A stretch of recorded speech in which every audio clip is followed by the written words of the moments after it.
Good morning, friends of the media. Welcome to the press conference on on initiatives of the budget in relation to financial services and treasury. We have the Secretary for Financial Services and the Treasury, Mr. Christopher Hui, Ms. Selina Yan, Permanent Secretary for Financial Services and the Treasury, Financial Services, Ms. Cassie Chu, Permanent Secretary for Financial Services and the Treasury, and Mr. Tam Tai Peng, Commissioner of Inland Revenue. The Secretary will first say a few words, and then the floor will be open to questions. Secretary, over to you. Good morning, members of the public and the media.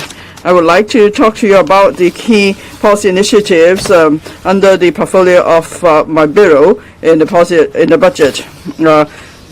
Our priority task will be on free funds in terms of the continuous development of the financial government, that is enhancing market competitiveness, pursuing new opportunities, and also promoting financial inclusiveness and nurturing tenants. I will also talk about support measures under our portfolio announced in the budget, and also taxation issues. Asset and wealth management is a key aspect of financial industry. There are serious measures been announced in the budget to enhance our position as a hub in this regard. First, we have submitted a legislative proposal to offer tax concessions for single-family offices in Hong Kong.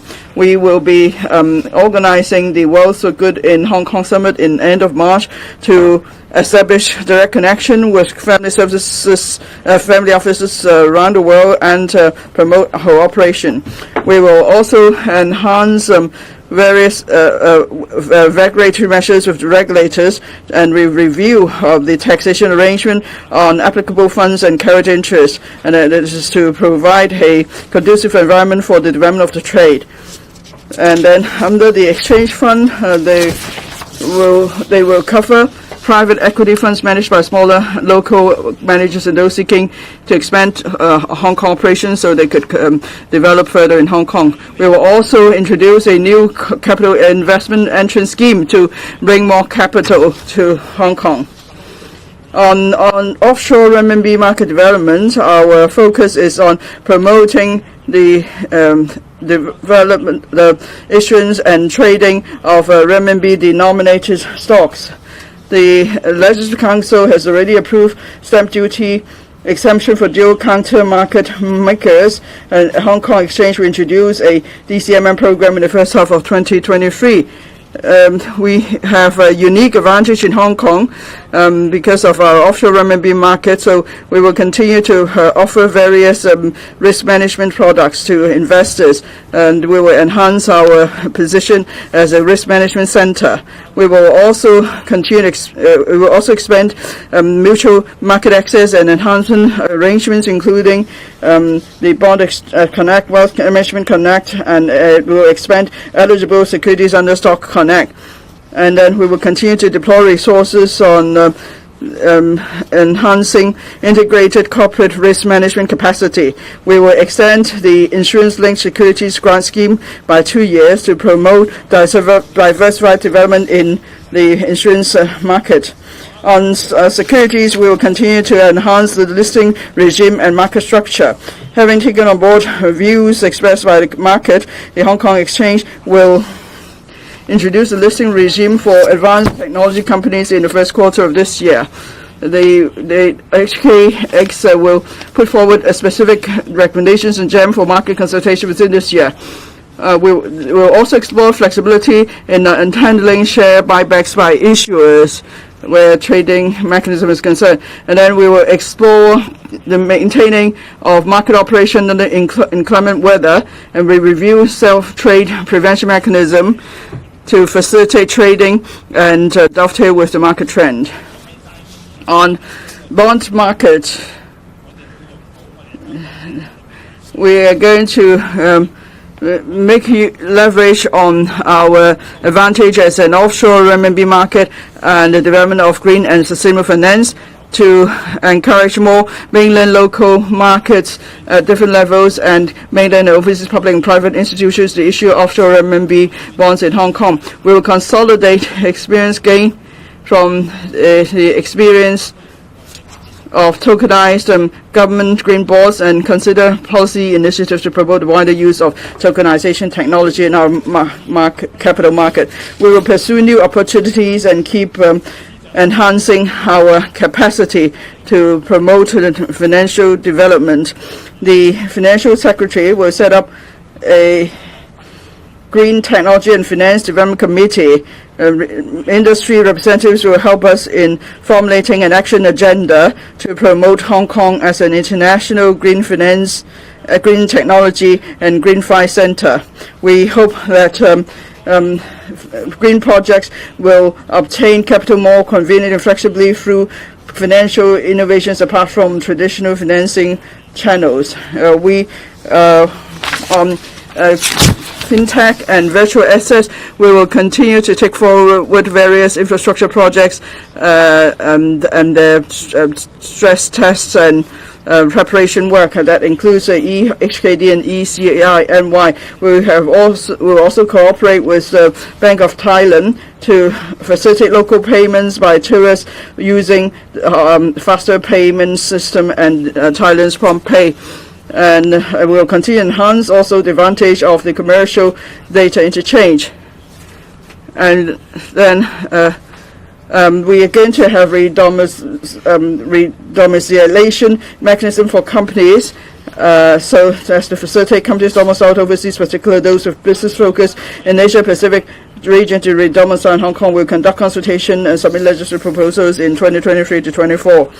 On financial inclusiveness and nurturing talents, first with MPF, we're going to allow priority investments by MPF funds for future institutional issuance of government green and infrastructure bonds. Also, the government will be issuing no less than $50 billion of silver bonds and $15 billion of retail green bonds in the next financial year, so as to offer the public and other investment options with steady returns apart from promoting the development of the market. On talents, we will launch the FinTech internship scheme for postgraduate students in Hong Kong GBA to acquire practical work experience in FinTech enterprises in Hong Kong and GBA.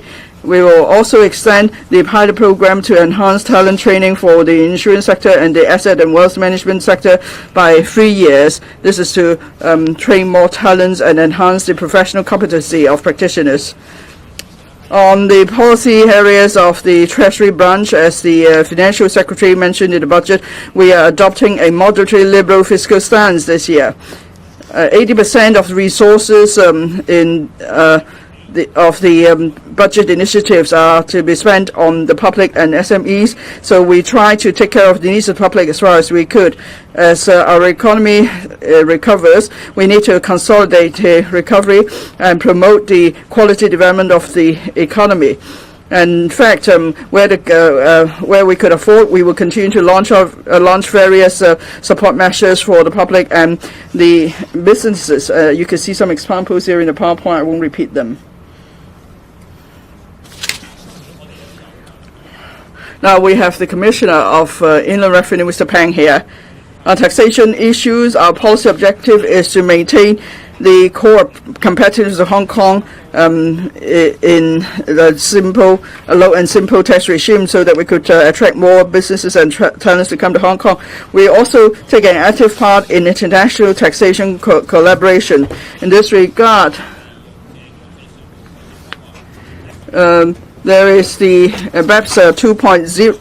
The OECD has proposed to address base erosion and profit shifting BEPS 2.0, and so there will be a global minimum effective tax rate of 50% on large and multinational enterprise groups with global turnover at least 750 million euros. We will implement the global minimum effective tax rate in accordance with international consensus so as to safeguard our taxing rights and maintain the competitiveness of our tax regime. The government has been liaising closely with the trade while closely monitoring the implementation plan of other jurisdictions. We plan to apply the global minimum effective rate on these large MNE groups and implement the domestic minimum top-up tax starting from 2025 onwards. It is expected this will bring us a tax revenue of about $15 billion per year. We will launch a consultation exercise to allow MNE groups to make early preparation. On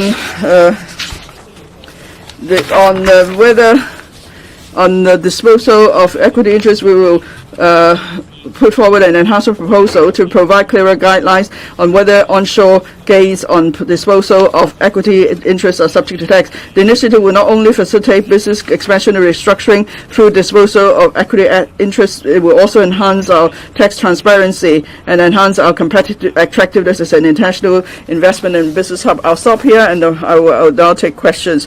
Well, before you ask questions, please first identify your organization. Please limit yourself to 3 questions.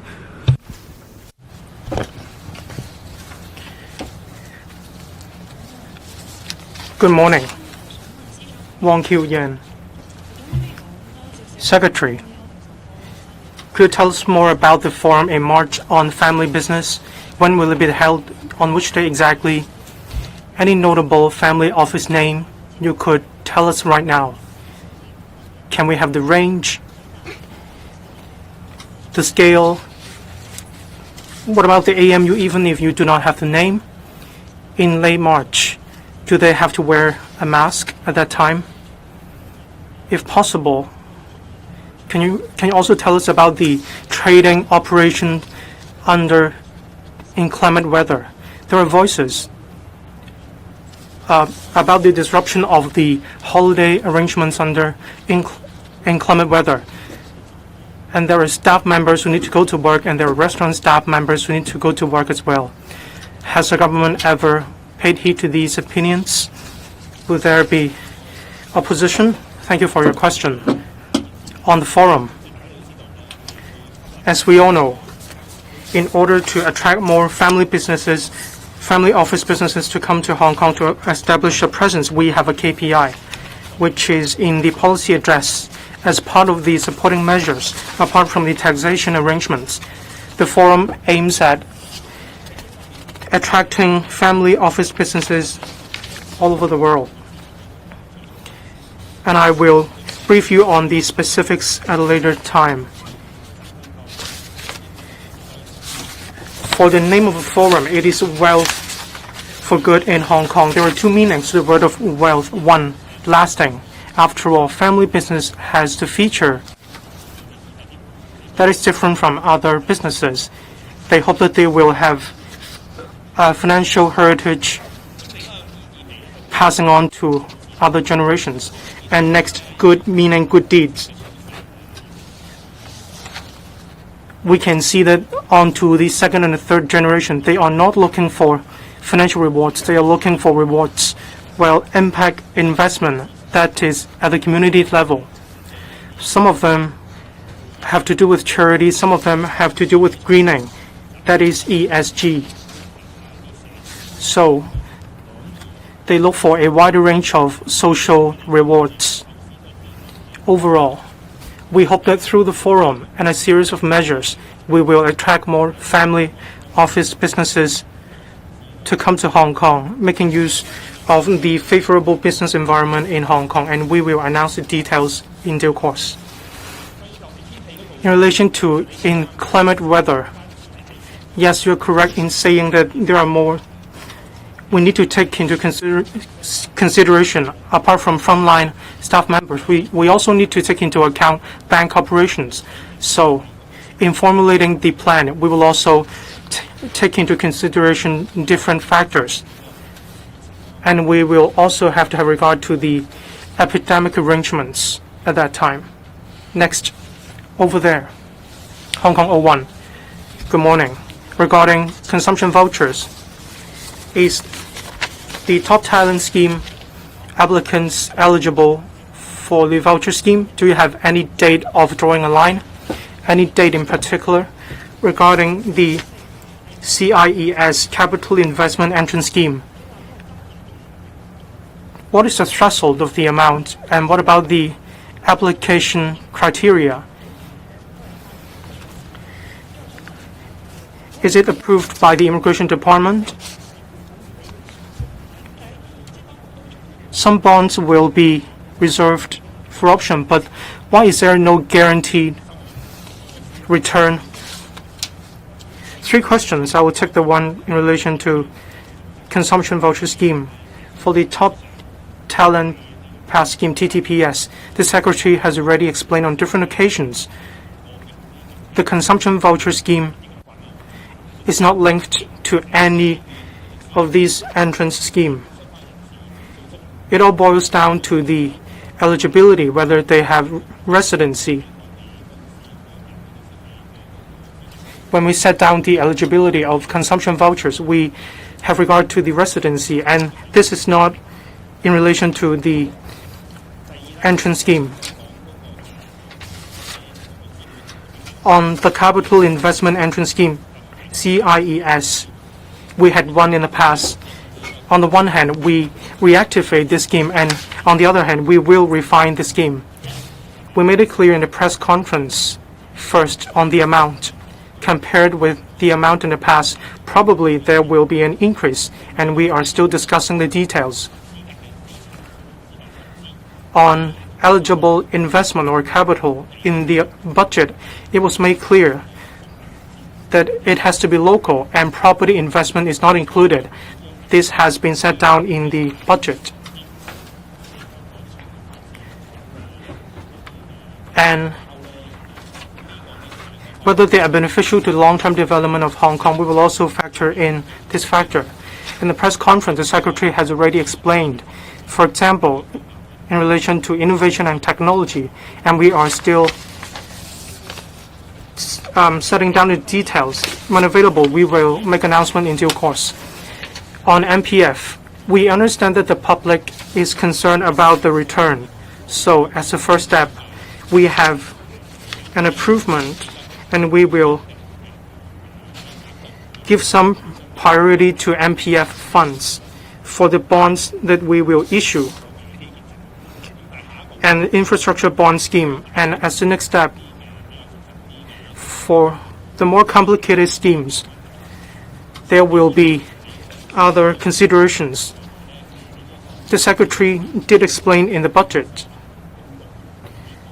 They have already instructed the MPF authority as well as the Hong Kong MA for any proposal, but this will be something in the next step. For the thing we can do right now, we will give priority to MPF fund to subscribe for the government green bond program and the infrastructure bond scheme. So we have refined the current investment options, the plans. The gentleman in brown in the middle. 2 questions. One, on inclement weather trading operation. Hong Kong Exchange CEO said 2 years ago, he actually mentioned this issue. As far as you understand, what is the progress of this issue?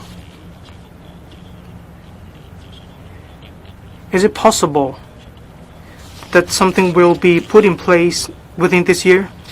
On stock market stamp duty, there is a consensus in the sector that you will reduce the stamp duty. It was not mentioned in the budget, however. There is no mention. It didn't mention any review. Could you explain the reason?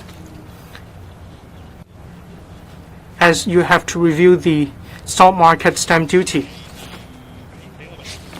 On the first question, inclement weather stock operation. If we have to put in place these arrangements, we will have to take into consideration different factors. Not only about the frontline staff members, we also need to have regard to back office. For example, for cash settlement, trading of stock, especially under special circumstances, the arrangements in relation to staff members. So that concerns different aspects. We are working with the HKMA. We hope that we will be able to formulate a well-rounded plan, and we will also consult the sector in due course. On stamp duty, there are different views in the community, and we are clear about the original intent. In the capital market in Hong Kong, for capital gain, we lack this tax item. Overall, the trading volume has been affected by different factors. We will keep a close watch on this situation, including the development of the market, to map out our future direction. There is no special mention on this issue. Over there, the lady in white. I'm from Phoenix TV. Good morning, Secretary. When will you announce these specifics of the capital investment entrance scheme? Why is mainland China not included? What is the reason? There is family office policy concessionary measure, but then there is no potential customer. So will you lead banks and organizations to lead and look for potential customers? 第一關於 On the capital investment entrance scheme, well, as I mentioned earlier, it was launched in the past, so we're just relaunching the scheme with enhancement. And in the past, the scheme did not cover the places you mentioned, so we adopted the same basis to relaunch the scheme with enhancement. I mentioned the investment amount and the scope and so on. We are actually just revising such areas, and then when we have further details, we will certainly make an announcement to the market. Now, you asked, is the case that we may have the policies in place but no customers or people to take that up. Now, actually, I have mentioned a series of measures for us to enhance our wealth and asset management business. We have tax arrangements, and also we're going to introduce the capital investment entrance scheme. And as you suggested, do we need to work closer with the trade to further develop business? Yes, that's squarely our duty. We are actually considering leading the sector to, say, GBA and Shenzhen for promotion. Now, the chief executive has just visited to GBA, so we'll leverage on that momentum, and then we will perhaps consider further cooperation with other places. Sorry, speaker is not using microphone. Sorry, the speaker is not using a microphone. Sorry, the speaker is not using a microphone.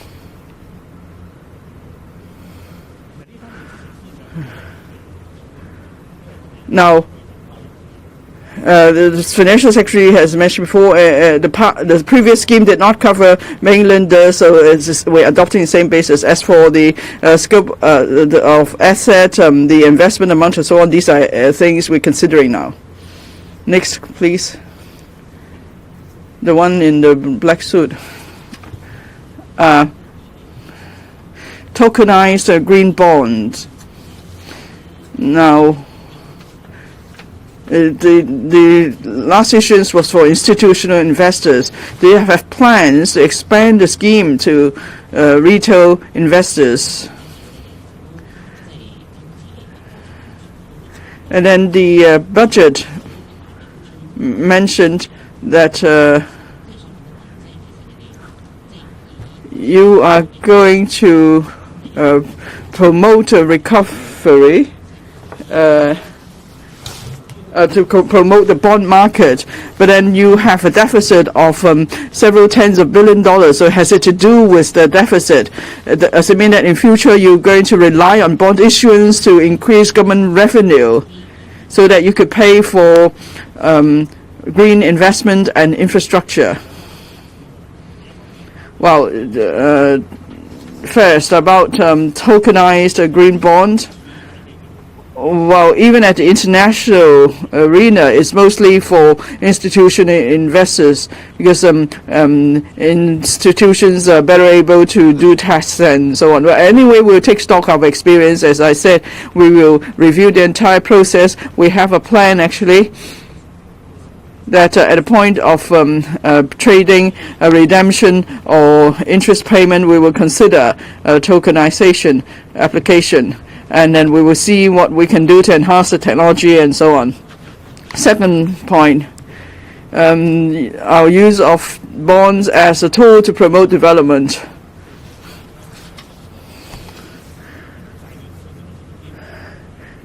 Well, our bond issuance compared to our GDP is at a very stable and safe level. Our bond issuance accounts for just about 4% of our GDP. And even if we go up to 2028, in according to our plan, we just talk about less than 9.5% of GDP. And also, when we make use of this tool, we will make sure that we use it efficiently. It's all about disposal of. It's about market structure, and we want to make sure that bond issuance will benefit the public at large. For example, for infrastructure bond and green bond, we could reserve certain proportions for MPF scheme members, so that will help to promote financial inclusiveness, and we could allow the general public to take part in our long-term infrastructural development, so that will end up benefiting everybody. I'm from SCMP. Yesterday, you made a speech about Hong Kong's development into a family office hub. Some groups hope that there will be tax concessions for charity donations. So what is your view on that? On the capital market, now you say we want to bring more foreign businesses come to Hong Kong for listing, including businesses from the Middle East. So do you have any concrete plans in that respect? Third question. Yesterday, the central authorities announced that for Hengqin and Qianhai, there will be 30 initiatives to further enhance Hong Kong's integration with the mainland on the financial front. So how are you going to strengthen communication with the GBA? First, about tax concessions for charity donations. In my speech yesterday, I mentioned data, and we can see that there are more Section 88 institutions being set up in Hong Kong. So the mechanism is already in place. The Inland Revenue Department has arrangement in place. So for eligible institutions, involved in charity work, such as providing relief to the poor and so on, there is tax concession for them. So this is already measured in place. Secondly, about promoting listing of overseas enterprises in Hong Kong. Well, this is something we've been doing all along. If they meet our requirements, we welcome them to come. If these businesses meet our requirements, we welcome them to come to Hong Kong for listing. In the first quarter, actually, we have measures to bring more high technology companies to be listed in Hong Kong. And so we could enhance our capacity in this respect.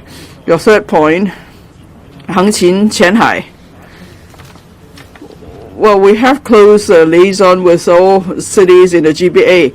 For example, Qianhai, last year, there was this 18-point initiatives with Qianhai, so that the private equity funds could be based in Hong Kong and Qianhai. And then we have other schemes too. For example, we're going to enhance the Wealth Management Connect, and then we would like to also establish this center for insurance-linked schemes and so on. So any other questions, please? The one in green, please. I'm from the Oriental Daily. There's mention of the redomiciliation for companies. So it involves some consultation and legislative proposals. When will the scheme be put in place? And was this a redomiciliation mechanism? Have you actually promoted it to companies in Asia and so on? So for the first batch, how many companies do you expect to redomicile in Hong Kong? On stock stamp duty, you said you have to consider the government's financial status as a whole, but do you have timetable or blueprint for reviewing or for the possibility of reducing stock stamp duty rate? 其實印花稅 I'll take the second. Stock stamp duty is similar to other taxes, and we will continuously review the situation, and this is continuous work. On the redomiciliation of companies, I would defer to my colleague. This is indeed a good question. If you remember, in 2021, we already put in place similar policies. At that time, targeting partnership funds or for open company funds. If these funds are established overseas, they do not need to go through special procedures. Then they can register in Hong Kong. They can also maintain their status as their legal entity. These facilitating measures, when the redomiciliation is extended to other enterprises, I believe that there will be facilitating measures for these companies to establish a presence in Hong Kong. We do have such a thought. On the timetable, on the basis of our experience of working with funds, we will be able to start consultation very soon, and we will communicate with stakeholders about these details. And of course, stakeholders would definitely include the sector, professionals, accountants, lawyers, etc. We will consult a wide variety of professionals. You may notice that an insurance association also welcomed this idea. As a headquarters of many enterprises, Hong Kong will be able to attract enterprises with these policies or measures. Any journalist would like to ask for the first time?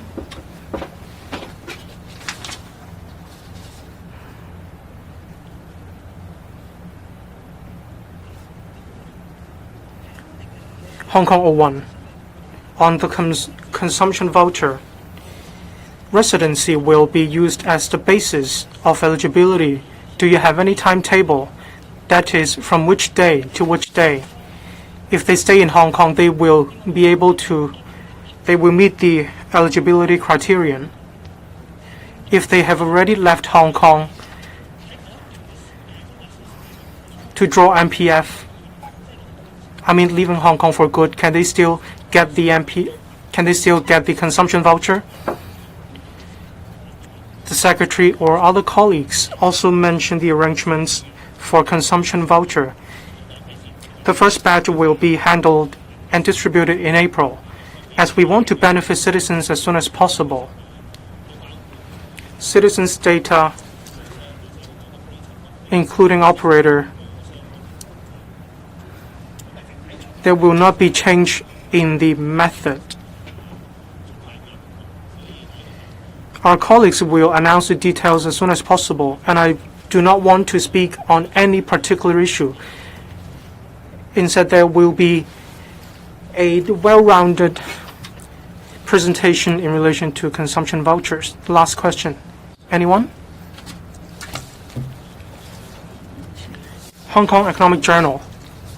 On inclement weather, we do not have inclement weather on many days within a year, or so much so that trigger the stop of the stock market. If you have to expend a lot of resources on doing this, do you think it is well worth the resources?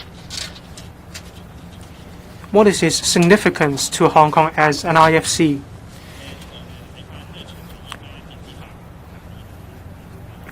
With digitalization being more common, such arrangements are actually not existent in many markets. As an international financial center, Hong Kong would like to cater to different needs. of different places. So we want to see how we can dovetail with different markets, and this is indeed something good. This is a good measure. Without further question, this is the end of the press conference today. Thank you.